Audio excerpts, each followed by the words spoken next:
That is on there. I need to ask. How's everyone doing? Post lunch? Well, some contentment. I'll try to help prevent that from happening, but no promises. No promises. All right, we will go ahead and get started with this session. My name is James Kitchin. I currently serve as Special Assistant to County Executive Pittman, which kind of means I'm like the handyman of government, all-purpose advisor. A lot of things come across my desk, just depending on what the county executive wants me to work on in any given month, week, or just topic area, right? But in his first term, I came in with him on day one of his first term at Inauguration Day, right? Saw him be sworn in, and then walked across the streets to the Arundel Center and started getting to work. And in that first 4 years, I had the pleasure of working in the Office of Community Engagement and Constituent Services the entire time, and helped kind of restructure it to look like it currently does, or mostly. It's been improved upon since my time there. But I spent the last 3 years of that term as the director of that department, the role that Vincent now holds. And so I've always, it's kind of very near and dear to my heart. I always love when I'll come back and collaborate with the great team at CECS. But today, what we are going to do, if you saw the first Engage on the webinar, this is going to be like a refresher of that. If you hadn't, then it might be new material. But I was asked to come and talk about just engaging with county government. And really from the purpose, or from the perspective of an HOA community association. And so a lot of this will be relevant to that. It's also stuff that is just relevant to individual county residents. And so a lot of what you can do as leaders of your organizations is help get some of this information out. And hopefully if this gets out and people are empowered to engage with the county to get their things fixed directly, it saves you all some headache with people coming to you. I'm the treasurer of the Crofton Civic Association. And so I know we get a lot of complaints filtered through us where I'm like, oh, that's a county thing, we push it back to the county. So if you all can use this presentation and help your residents go straight to the county for things that they can, and we can save you some headache as well, then hopefully that will be a benefit. But what we're going to do is go over just reporting concerns. We will talk about the C-Click Fix system, which is a great way to get run-of-the-mill kind of county concerns, maintenance things into the county government bureaucracy, get it to the right department, and have stuff worked on. We will talk about DPW emergency numbers. There are a handful of areas where you should not use 311, and you shouldn't call a general number. If it's an emergency, there are some numbers that are staffed 24/7, and you need to call those ones directly. And we'll go over what those are. We'll talk a little bit about the structure and how the team at Community Engagement and Constituent Services can be helpful to you, and then go over some tips and best practices as well. Then we will get into some proactive engagement, right? So if we're not talking about we need this pothole fixed or this tree taken care of, but like, hey, like as a community, like we want more money put into our parks or our roads or these different things in the region of the county that we're from. How do you go about advocating for that?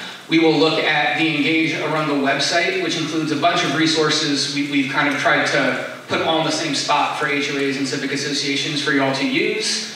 And we will talk about the budget process a little bit, because if you're really advocating for anything new in the county, you're going to have to be involved in the budget process and budget advocacy at some point, right?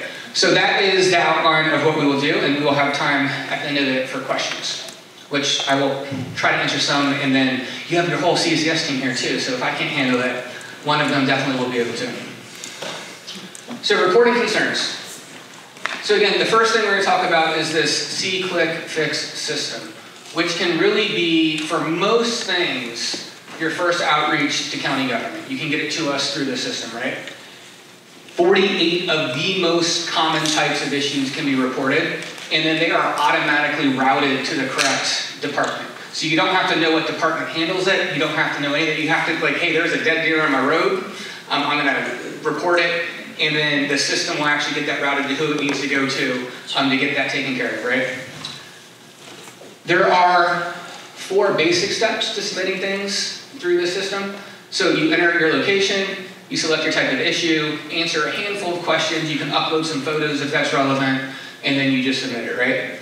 And here is what it will look like. So on the left, this is what it will look like in the App Store or Google Play. And if you just search for Anne Arundel County 311, you should get these. And then once you get and download the app, this is what the home screen will look like right over here when you upload it, or when you open it. So the basic way it works is you open the app, I'm gonna go back one slide really quick. To start it, you're gonna click this report. You'll either click the report up here, or you click the orange plus button in the middle to kind of like add a new report. And then that will take you to this next screen that I'm showing you here. So on the left, you can decide to add a photo or not, and there's multiple ways you can add a photo, right? You can actually give the app the authority to use your camera. You can take a picture while the app is open. You can click on most recent photos. If you took the picture right before you open the app, then it'll be right there at the very top of it, or you can go to your photo library. So it kind of depends on the situation that you're in. But once you do that, and you can also say, hey, well, we're going to move forward without a photo if you don't think you need it. You can drag that red X to wherever the issue is on the map. And it gets pretty pinpoint accuracy, but you open it up. If you're choosing your location, you can move it just to like, hey, this is where it's at. You can also put in the address on the top. So my kids get irritated at me because as I take them to their friend's house for soccer games or whatever, when I see things I actually pull over and take pictures, they're like, Dad, what are you doing? I'm like, I'm recording this. And they'll like roll their eyes and be like, they're both teenagers at this point. And so sometimes I'll enter it, and if I'm entering it right there, it's the easiest thing is just to move this red X, and I'm like, hey, it's literally standing where I'm at. Like there was a stop sign knocked over, here's where the stop sign is, and you submit it, right? If they're in a hurry, like I'll take the picture, and then drive into their friend's house, get back to my house, and then I'll put in the address of about where it was, and it'll take me there, right? Because now I'm at my house, not where the issue was. So there's different ways to do that. So then you're gonna select the correct issue from this category of issues. And again, there's 48 of the most common things are here. So you go through and you try your absolute best to see what fits it, and you answer a handful of those questions about the issue, and these questions about the issue will change dependent on which issue you select, right? So if you select the issue first, it'll give you the questions they want you to answer for the department, and then you hit submit. And that is basically how it goes. So it is fairly easy. If you click on the issues on the bottom of the app screen at any point, like it will show you all of the different issues that have been submitted earlier in that area. I mean, you can drag it to whatever part of the county you want, and you can look at it. And you can go into the settings, and you can filter, if you go into the filter up here, which ones you want to see. Because I mean, you can see what's open, what has been acknowledged. The county said, hey, we got this, we're starting to work on it. What has been recently closed is in blue, and then archived issues are in black. So I have this one, I think I removed the archives like on my phone, which is how I do it. But you can filter it however you want. You can see whatever is going on. But then you can see what issues have kind of already been submitted in your area. But also, if you are standing in the area and you're submitting an issue, this was like 2 months ago, I think there was a very large pothole in Crofton Parkway, pretty close to where I pull out of my townhome community. And I took a picture of it and started to like submit a concern, and it literally popped up with a screen saying like, hey, your neighbor submitted this yesterday. Check this one out, is it the same one? And I was like, oh yeah, sweet, it's already been done. And so I didn't have to do it, right? So it's a pretty cool system. It allows you to see what has been done by others as well to save duplication. So you can click on any one of those pins and get a bunch of information about what's going on of the issue, right? So this person requested a bulk metal pickup, right? They're given a date, a time, location, everything like for it to be picked up and it's scheduled. So I also recently did this. I unfortunately had my washing machine broke. And I was like, I don't want to drive my washing machine all the way to Millersville to drop it off, right? But my brother was in town and helped me drag it out. We actually just like staged it in our living room. My wife loved that one. On a dolly, and waited for like the 2 days for like the pickup when it was coming. I just pushed it out, dropped it there, and they took it. It was phenomenal. But set the whole thing up like on the phone, like while drinking coffee in my living room. So it is works pretty well. When you're looking at the issues here, there is a number. And so I circled that because that will be really good for you to take note of, especially if it's an issue that you submitted or one your neighbor did and you're trying to track it. So it will give a report number. And if you're calling in to check up on, hey, where is this particular issue, it's good to have the report number because it allows the county staff or whoever you're talking to look it up and see where it is as well. So just know that that report number is there as well. If you don't like smartphones, and not everybody does, that is totally fine. There is a report online, and if you go to that very front of the county webpage, just aacounty.org, there will be a spot where you can click, and it'll say report a concern, and it'll take you to this website, but I've hyperlinked it here as well. And it is essentially the same thing, but you're just doing it on a desktop computer. And so my father has used this one much more than he's used his smartphone. I don't think I've ever reported something through this. I've always been on my phone, right? But then, you know, you go one generation up, and my dad's like, no, I'm gonna sit down in my study, and I'm gonna like get out my notes, and I'm gonna report things on, and if that's the way you wanna do it, that's totally fine. But it is essentially the same thing. You click on what the issue is, you give them the location, and again, you can either type in a location, and it'll take you there, or you can drag the orange dot on the map and get it to where you want to be. You're going to add a photo, if it's necessary, to explain what it is. And then you are going to hit submit. Or again, answer the questions and hit submit.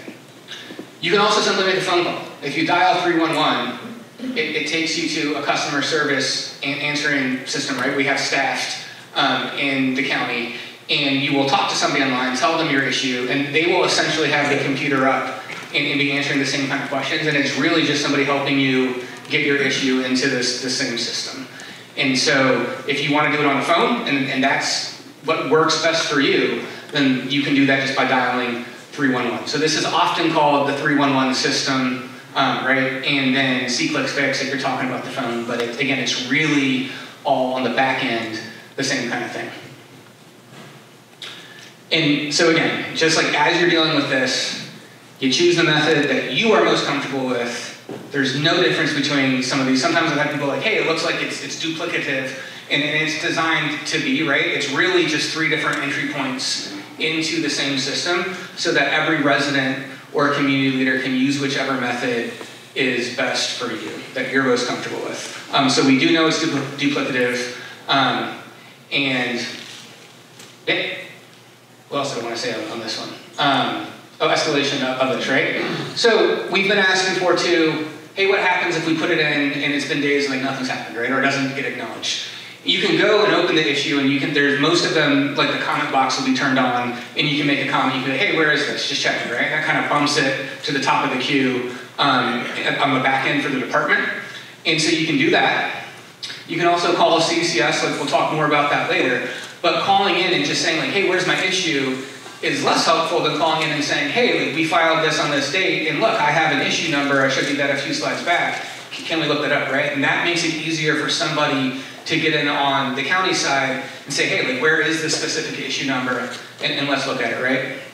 And you can see as it gets passed around, sometimes you will pick something that you think is the right issue, like on the app or the website, right? And the department will get it and be like, oh, like that's actually like a different division of the same department or a different department depending, and sometimes that can get complicated, and they can pass it to each other through that system, and you'll be able to track that. Be like, okay, DPW transferred it to INP, transferred it to OPZ, transferred it, like whatever, but you can see like how it's being worked on.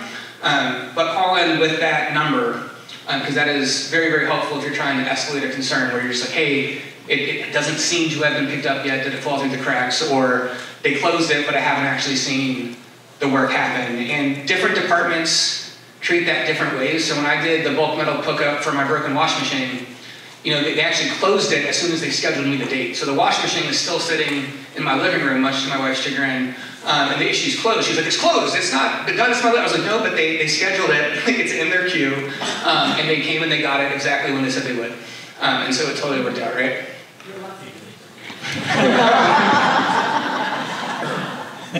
It was awesome.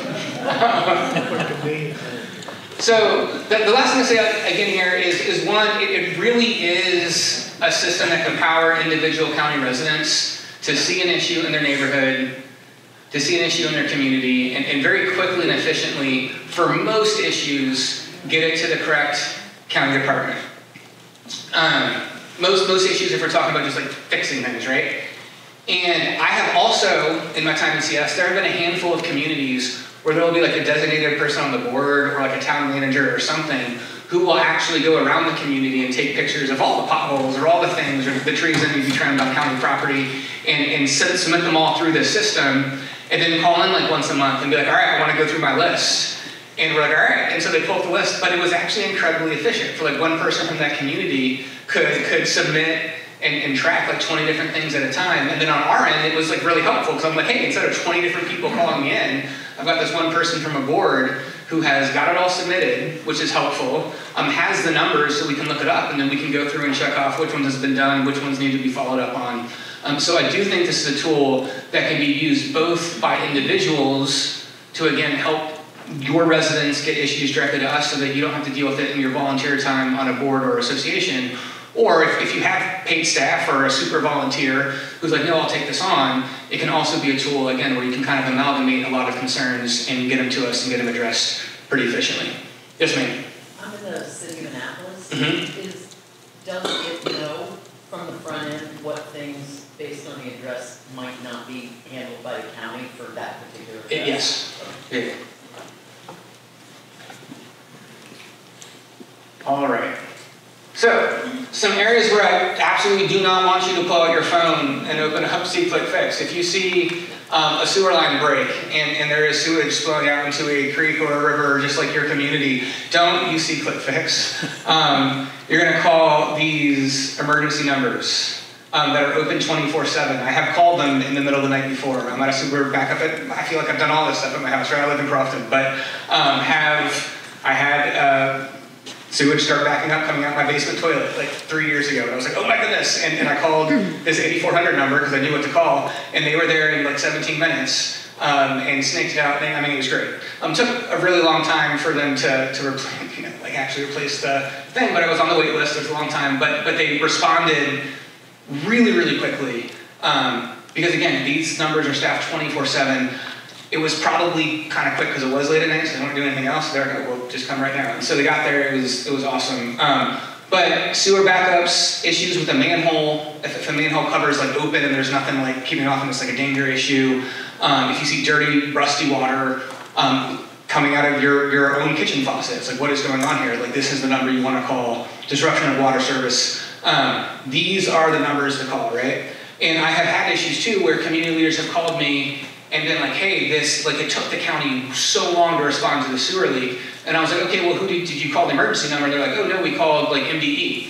And I was like, all right, well then that's gonna take time because the MDE is gonna figure out where it is, and then they're gonna like get it to DPW, and the DPW's gotta get out there. There's this emergency number. You can cut out all of that back end by calling this emergency number, right? So save that somewhere. There are other ones. So for storm drains or roads, so you can kind of tell the difference. It's you know it when you see it, but there is a difference between, hey, we have a pothole and like, oh, there's a sinkhole where somebody's like bike could fall into or something, right? So if there is a bigger issue where it's beyond general maintenance and it's really posing an immediate safety issue, again, we don't want you to use See Click Fix. We want you to call these numbers. It's different during the weekday when the different districts, road districts and DPW are open versus the weekdays after 3:30, weekends or holidays. But again, these are emergency services that are open all day long. And again, you can see here, this general 8400 one is the right one on the weekends and after hours as well. So that 8400 is a number that just memorize, right? Hey, this is the emergency number for these kinds of services in the Anne Arundel County. We have a quick little map of your road districts so that if it's during the business hours, you know which one you live in. But you do have Eastern, Western, Southern are the three basic road districts. And then the city of Annapolis, and that's Fort Meade, BWI, the different federal jurisdictions and items. But again, these numbers on this one, Eastern, Western, Southern, correspond to these three different parts of the county.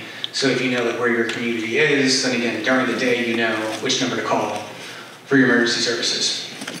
And there's another one for traffic lights and signs. So if the street sign is down, not working, there's an immediate safety issue.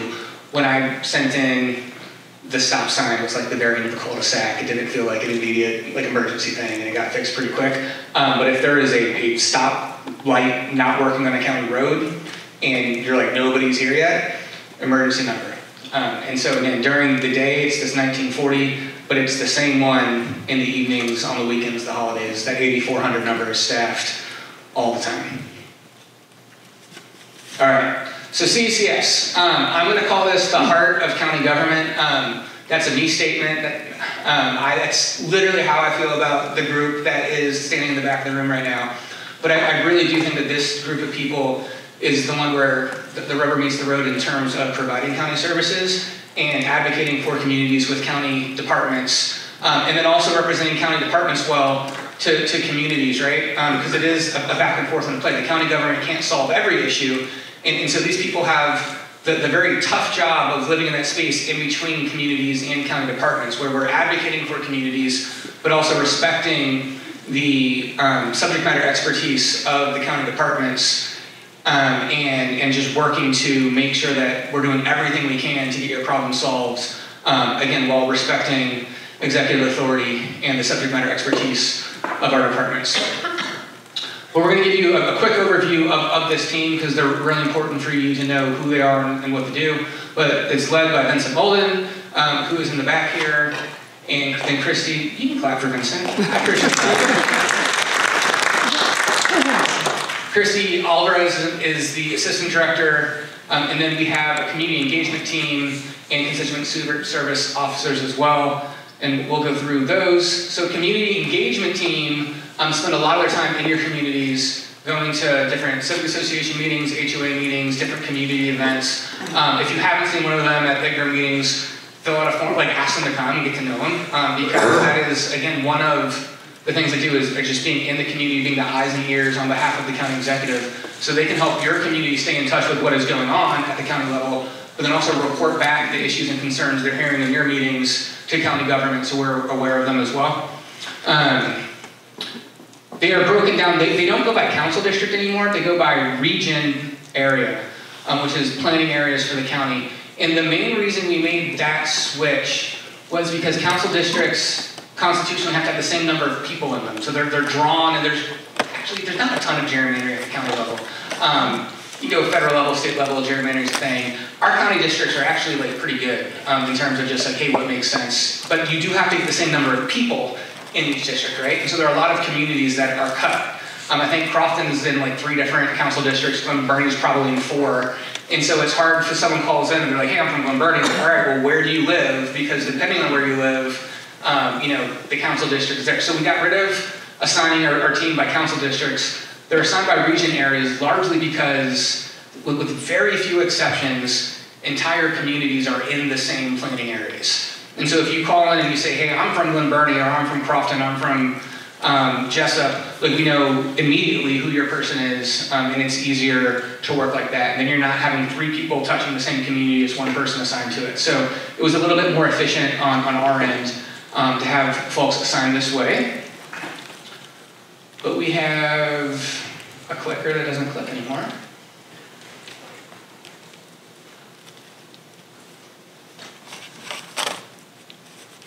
All right. Natalie Banks is the community engagement officer. How long has Natalie been? 2 weeks. 2 days. Yeah. You're going to get to know her, and we have a great picture coming of Natalie. But very, very newest addition to the team, but is going to be working in regional areas 1, 2, and 3, which is the northern and the most western parts of the county. There, you've got Tiana Parker, who is in the back here, and works in areas 4, 6, and 7. And then you have James, who is also here and works in 5, 8, and 9. And so James, fun stories because I have a mic and he doesn't. We went to Arundel High School together. So it was fun when he applied and worked. I was oh, we overlapped, I think, 3 years at Arundel. And he does represent my part of the county as well. So James is a good guy and he does great work. And then we have the constituent service case management team. And so they work with residents from all areas of the county, countywide, and they are the ones, if you're calling in to escalate an issue with 311 or you need help figuring out where things to go, you probably will get one of these two because they're kind of more office-based and have time to efficiently help people get through their issues and just have an entire list of cases that they're going through and working and tracking on everyone's behalf. And then, again, leadership of this department is Vincent and Christy. So they all report up to the county executive. Vincent is on the county executive's leadership team.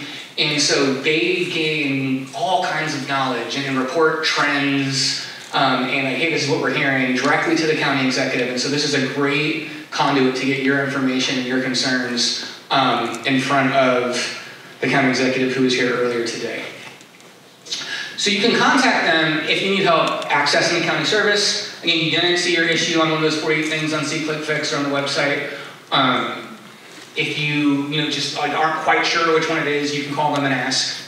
If you have questions and concerns about a county service that was performed, and that doesn't happen all the time, but it does happen sometimes where people came out and said, hey, we fixed the issue, and the resident was like, well, something was done, but it was not done to my satisfaction. You can call in CCS, they'll work with the department. There are times where they go back out and they're like, oh, resident was right, something didn't go right, and we'll fix it. And there will be other times where we'll at least get the information, explain why this was the extent of what the department was able to do. But even having that information and knowing why, that people aren't just blowing you off, is really important.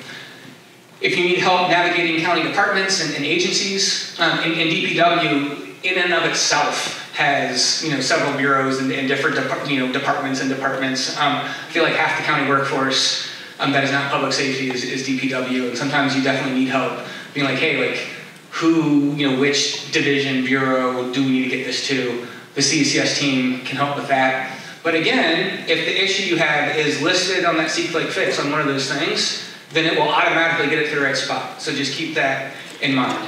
But then if you just have questions about a policy or a county executive initiative, we'll get a lot of phone calls in that office where they're like, hey, what is the county executive thinking on this? Or, hey, we saw this bill being introduced, we love it or we don't like it. Or can you do this kind of amendment? And obviously, if we're talking legislation, we have to work with the county council. The county executive can't just do all of that on his own. But if you have questions about what the county executive is doing or different initiatives coming from his office, this is the team that interacts with communities and individual residents to explain what is going on. So this is how you can contact them. If you go to the county website, there is an online form. I have a hyperlink to this presentation, which I'm assuming we'll email afterwards. So you can click there and do it like that. You can email ccs@aacounty.org, and then their phone number is 410-222-1785. We are going to do some really quick best practices and tips. So if possible, when you're calling in or sending your email, you want to include all the information you have. There have been lots of times where we'll hear a little bit about the issue, and then you hear more about it the next day, and if you're not getting it all at the same time, it's a little bit hard. Check to make sure you're reaching out about something that falls under the county jurisdiction. If it's something that's happening, a pothole on Route 3, which is clearly the state road, calling the county is not going to do all that much because we're just going to have to get to the state anyway. So if you get to the state, then that helps. Know who you're speaking with, what department they work in. Ask if there's a work order number or a case number that they can give you that you can write down. Ask about a timeline. Write everything down, right? So that if you do have to call back later, you have the track record of everything. And if you're emailing to check on something, have those notes from your first call with you, and let us know who you talked to already. Tips here, I will say, it is important to remember that while the county government is large, we have lots of employees, there's a ton of bureaucracy, at the end of the day, you are talking to an individual person. And no matter what is going on in your neighborhood, people always respond better to being talked to with respect. And so just keep that in mind as you're calling in and talking to them. And sometimes I know that is hard, and everyone is trained in de-escalation and everything, but keep that in mind. You are talking to a person, and in most situations, the person on the other end of the phone is not the person that caused the issue in your neighborhood, and they want to help you. And so communicate with them, knowing that in mind. While it's not always possible, email is really helpful. It makes it easier for us to forward things to the department. It creates a paper trail that is helpful both for you and for us in terms of accountability. And then lastly, I'll say try not to email a whole bunch of people at the same time. Sometimes, most of the time, we get that sorted out and we can deal with it. But I have seen times where, you know, someone will email 7 people at the same time, and everyone will look at it and be like, oh, this is this person's job. And there's like 7 different people pointing, and then like nobody does anything.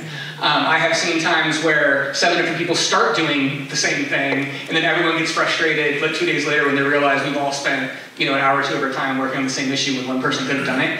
It is helpful if you email one person and not just CC every person you can think of. And if you have a hard time figuring out who that is, direct your concern to CECS because they can help you with that. So just tips there.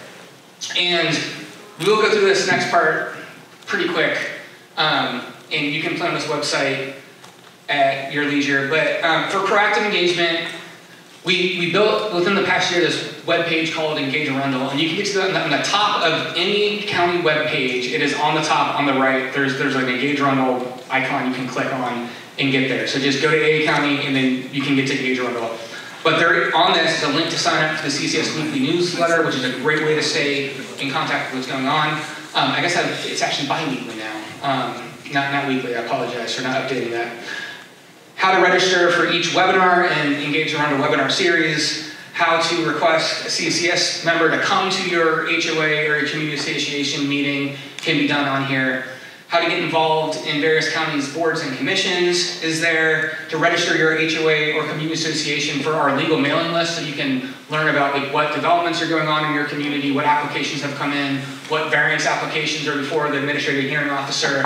All of that can be done there. And then we have built a quick resource guide aimed at connecting HOAs and civic associations and residents with all kinds of information. We try to think of like everything that HOAs could use, put them in one spot on the county webpage so you're not sifting through the various pages because it can be hard. There's a lot of information on the county website.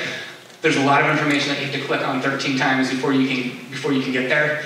And we've tried to amalgamate a lot of it right here on this web page to make it easier for you. This is just quickly what those different things look like, right? Sign up for the sessions. Again, get involved. We'll get you to boards and commissions. Register your community association. Quick resource guide. And then what I'll tell you quickly about budget advocacy is every year the county executive does budget town halls. These are all done now, which is why I'm going to kind of go over this pretty quick. But the charter requires 2 hearings before he proposes his budget so that the county executive can know what communities want, what residents want, before he submits his budget to the county council, right? This county executive has gone above and beyond the 2 meeting requirement, and he does 8 every year, like 1 in every single council district, and then 1 online that's county-wide, where he listens to how residents want us to spend your tax dollars, right? And so if you have, like, hey, we want better roads, a park, if it's like our schools, you know, my wife's a 4th grade teacher and her homeroom class has 28 kids in it, right? So if you're like, no, like the biggest thing for me is having more teachers to lower that class size, like this is where you go to provide that input. And it gets listened to. Like I will tell you, I have seen the county executive do 7 budgets now. And he asks for reports and like, hey, who said this at the budget town hall? How many times did you hear this thing? And especially when we're getting down to the end and it's like, hey, we can't do all 3 of these things. It's like, okay, well, what did people ask for more? And so this stuff really, really does impact the final budget that gets proposed by the county executive. So do keep this in mind. Like I have seen communities where they're trying to get their road repaved for 3 years and kept getting pushed back and kept getting pushed back. And then they had 5 people come, all testify to the same thing at a budget town hall, and it got fixed that next year. County department heads come and listen to these meetings too. So it is a good way to kind of jump your issue to just the front of the thinking of the decision makers, right? So be aware of these. This is when they all were this past year. But what I want you to know now, because the county executive released his budget, he released his proposed budget last week, right?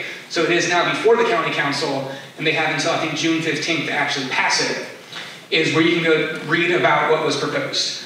So if you just go to your budget, acounty.org/your budget, there's a lot of resources here on the FY26 proposed budget. If you click on learn more, it'll take you here. You can look at the proposed budget. There is a lot of information in it. Sometimes it is hard to navigate. If you have any questions with it, ask Kurt. He probably could navigate it better than most people that work in county government. You can look at the information from the town halls, you can watch the budget address, all of that is there. There are information on understanding the budget and the budget process, but we have tried to put lots of information on the county website. So if you're looking for, like, hey, did this project get funded? Or is the proposal, does it include those extra special education teachers? And you know, that we can't assign what school they go to, but we can put the positions in, and then you still have to advocate with the school system to you know, assign them to the school that you want, right? But you can see what has been proposed. That might not be the same thing that comes out June 15th, right? Because the county council can amend, they can cut, they can't add anything to the budget unless it has to do with education. If something was in the school board's request to the county executive, but then not in the proposal to the county council can add that stuff back into the budget, but that's really the only subject area where they can do that. Other than that, they're making cuts. But what is important for you to know is that there are 2 upcoming hearings before the county council, right? So the first budget town halls, the budget's not put together, the county executive's still working on it, and it's you telling us like what you want to see in the budget.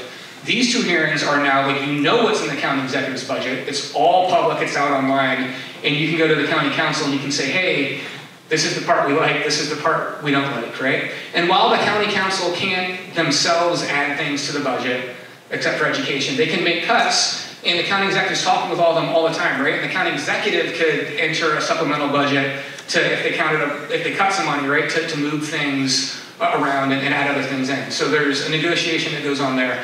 But if you like what's in it, show up and say, hey, we like this part, county council, please don't cut it. And if you saw things that you were hoping to have in there that's not there, you can go and you can make that known as well. But you've got May 14th, that one's at Council Chambers in Annapolis, and then the one on May 21st is at Arundel High School. So 2 different locations, trying to make it a little bit more convenient, just depending on where you live in the county. But these are coming up right now. So go look at what's in the budget, see what your community needs, see what you like, see what you don't, and go let your council members know at these 2 public hearings. So I will stop there. I think we still have 10 minutes or so for questions if people have any questions, comments, anything. Yes? I haven't missed it, but will you share this for Twitter and the website where you can access this? Yeah. Are we saying all this stuff out? Yes. Yes. We will email it all out. I will tell you that if you go to Engage or on the website, there is, under the webinars section, there's a button for view past webinars. This was the first one we did back in like September, I think, so I've updated it a little bit since then. But the bulk of this presentation is already online and you could go download it right now. But we'll send this around. This stuff about the budget is not in that one, right? But the bulk of the information is. Any other questions? Yes, ma'am. Back in, I think it was 2019, my teenage daughter took part in Pittman's Youth Corps. Okay. And I'm wondering if there are any more civic programs like that for youth, either in the works or happening already? Yeah, so the Youth Corps, that has evolved, right? So you have the Youth Advisory Council and the Youth Corps were both established by the same executive order. And it was fun. I was on Janet Owens when I was in high school. We had like a letter writing contest or something, and that was my first involvement in local government. Was a junior in high school here, right? And so we recreated one when we came in. There was, I forgot what bill it was, but we had something where we were like, we wonder what young people think about this, and we had no one to go ask. And I was like, when I was in high school, and that's a great idea. And so as it evolved, the group actually wanted to codify the Youth Advisory Council and put it in county code so that it has to be there now with Pittman. And when that happened, they didn't codify the Youth Corps. So there is a Youth Advisory Council. Applications are actually open right now. If you go to the county executive portion of the website, they can be submitted, I think, towards the end of this month. So there is a Youth Advisory Council still, but not the wider Youth Corps. When the group got codified, that part of the executive order fell off, and we just moved forward with the smaller council. Any other? Yes, sir. James, is there a point at which there is too much community input? I haven't seen it yet.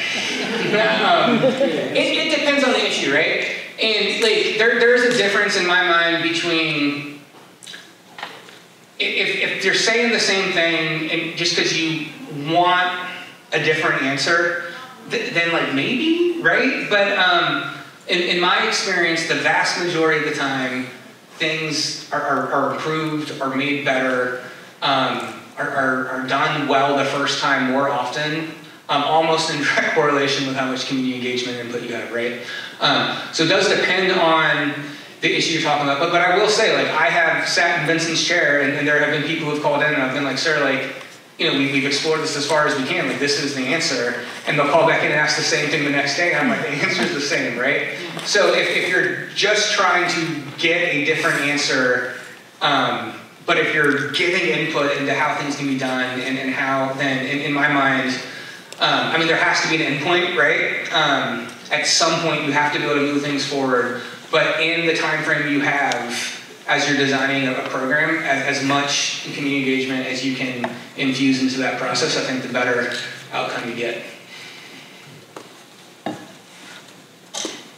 Anyone else? Yeah, you keep going. How often do you update your HOA registration roster of contacts? Is Jen still in the room? I will say when I was there, we did it about once a month. Because that was about how often. If I can chime in. You can. It's actually updated voluntarily. People update it on their own, and it's actually updated once a week now. So when people go online, they can submit their information themselves, and it gets updated by our Office of Information Technology, once a week. See, I told you they made things better since I left.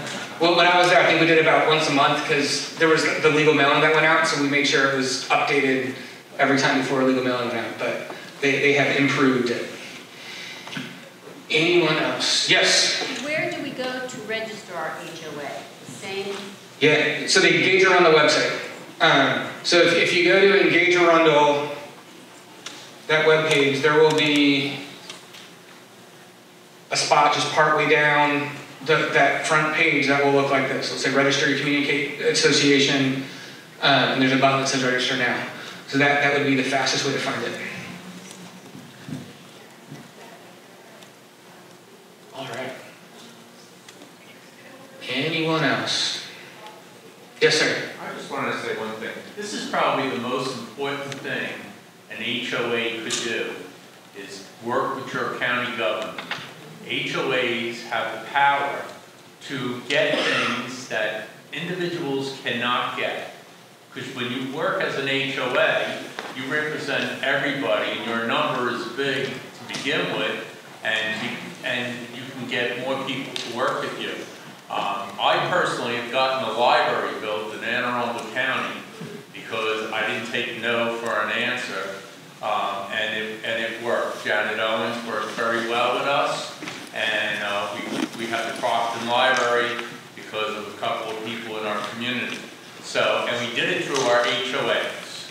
So the HOAs are not only, you know, people think, you know, it's a job that nobody says thank you for, but you can use it for the greater cause of your community and get things done that nobody else can get done because you are an HOA.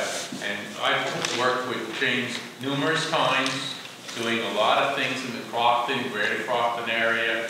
I'm the president of Greater Crofton Council, so years ago I was very active. We've raised millions of dollars, and we've built stadiums, libraries, additions on schools, got parks redone. HOAs are very powerful, and the more HOAs you work together, the more powerful you can be. It's a hidden secret of an HOA. It's not a job that is, you know, is people say, oh, it's the worst one. You know, it's volunteering is, you know, it doesn't. You don't get any praise for it. You can if you use your HOA the right way. So we've stopped development in our community because we didn't like it. We made development very environmentally friendly in our community, and we got developers to give up a lot of money in order to build in our community. So it could be a very powerful tool. I don't hear that being said, but take it from me. You can Google up my name and see. I've done, using an HOA is a very powerful tool. So it's not something that should just go by the wayside. No, it can be. And I do encourage you to jump on it when you get a chance. Like, access this guide on Engage Arundel. Like, there is so much information that we put into one spot. There's a wealth of data and information that is at your all's disposal, and you can use it to help build the cases for the things like Tori was talking about. And I don't have time to just, we go for hours just like flipping through this website. You can pull up a map that tells you, the county road, is it owned by your HOA, is it owned by the county, is it owned by the state, like who has jurisdiction over the maintenance. You can see almost every public, storm drain, pipe, like everything. And again, like a lot of that stuff, are all 7-8 clicks into the website. You have to know where to go. And so what we've tried to do to help empower HOAs through this whole Engage Arundel initiative is to put a lot of that information in one spot, just to make it easier for you all to see what is there. And if you do spend time going through there and you're like, hey, like I know there's a resource that I saw before and it's not on Engage Arundel, like call and let us know. Steve has helped critique our site and been like, hey, you need to add this, this, this, and this. And we've tried to be responsive, and just if it's a resource that we think community associations can use, we have tried to add it here, again, just to make it easier for you all to access the multiple different things that the county government offers that you all can use. I believe we are at time. Is there another question? Any more questions? Yes, sir? I'll just reinforce what he was saying. We saw the GDP coming in 2018, 2019, and we mobilized HOAs on all 5 of the peninsulas. And the county responded by creating special policy development areas for peninsulas. And it's because the HOAs stood up, spoke together, advocated with the county, and the GDP now has special development conditions for peninsulas, because there's only one road in, one road out. Yeah. And it was because the HOAs got together on the 5 peninsulas, and so I would just say, together we have a big voice. You do. You have a really big voice. And I will say that my approach, and the county executive shares this with me, is I think the county has an obligation to help support and build up and empower and listen to HOAs, right? This might not be true anymore with everything going on currently, but up until Doge, the 1980s under Reagan, you had the largest privatization of government services was passing stuff to HOAs, right? And there was like a movement to try to cut taxes, cut fees, make the government smaller. And the main way that happened was by saying, hey, like we're not going to do the roads in your neighborhood anymore, like you're going to do them, and you're going to do the lights, and you're going to do all this. It was passing responsibility from government to HOAs was the largest privatization of government services in U.S. history, really. And we'll see if that holds true after this administration, but up until it was. And I guess the theory in that is like, hey, if you know your fees are going to like your exact neighborhood, maybe people are like less upset about paying them. But it does put a lot of responsibility on you all. And so I do think that the government, who passes that responsibility to HOAs, does have a responsibility to be good partners, to provide resources, to help you all serve your community as well. Because you go back 40 years ago, that was all stuff that local government was doing that now is falling on those of you in this room. So thank you for what you do. It is really, really important. Thank you for your service, and thank you for being here today.